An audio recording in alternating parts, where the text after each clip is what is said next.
5 more things I learned while playing Satisfactory.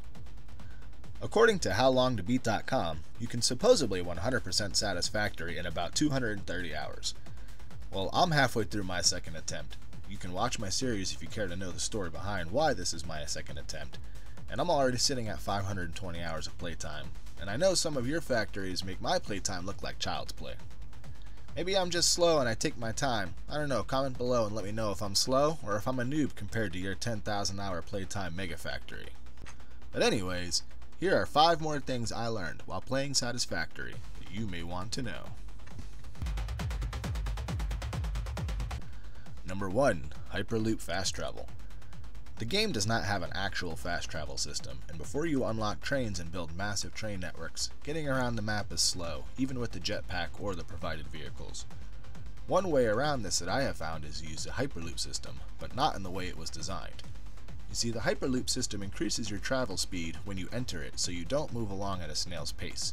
However, this speed increases each subsequent time you enter the Hyperloop system, increasing your speed more and more until you reach a certain limit and glitch through the Hyperloop itself. If you limit your Hyperloop entrances and aim your final tube right, you can pair this with the jetpack and reach ridiculous speeds. I suppose you could also do it before you get the jetpack, however, Fixit Incorporated will not be held responsible for.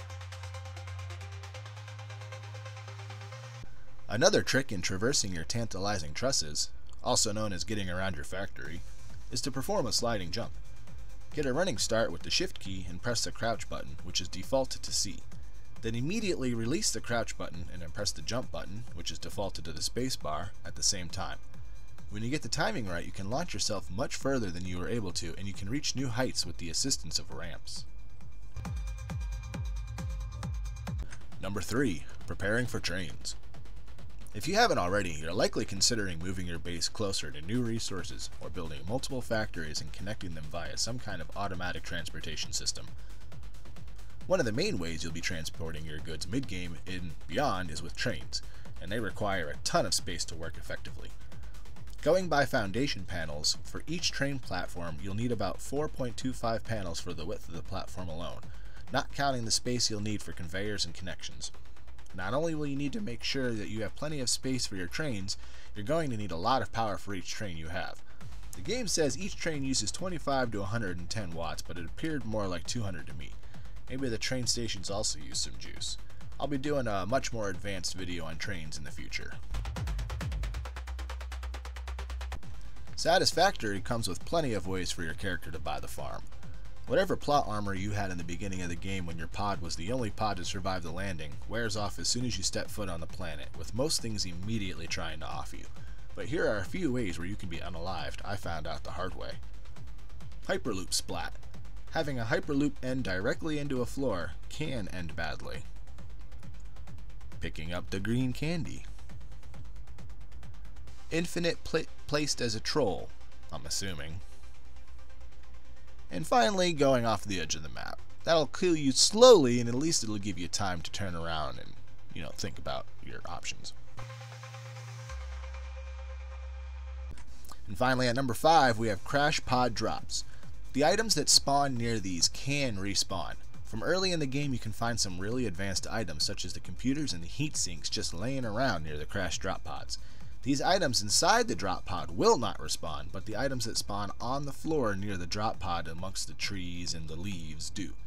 Now you feed these into a sink and you'll have all the tickets you'll need to buy the upgrades you've been eyeballing in that Fixit store. And some quick bonus tips. Use power slugs in your power buildings.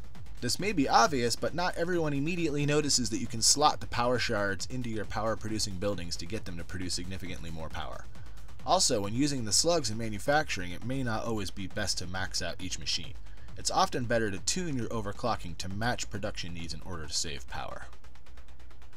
And speaking of saving power, it's a good idea to have a backup grid of power, especially if you are relying on coal power generation.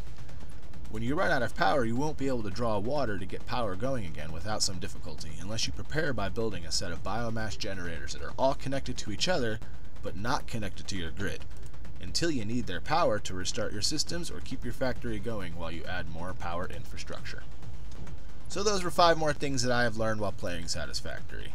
If I've missed something that you think is important, check out the first video I made on the subject to see if I've covered it there, and if not, leave a comment and let us know. But other than that, please leave a like if you enjoyed the video or found it informative, and subscribe to my channel for more videos from me. I have a Patreon at patreon.com/66games if you'd like to help us out with making better videos. But for now, I appreciate you taking the time to watch this video, and we hope to see you next time.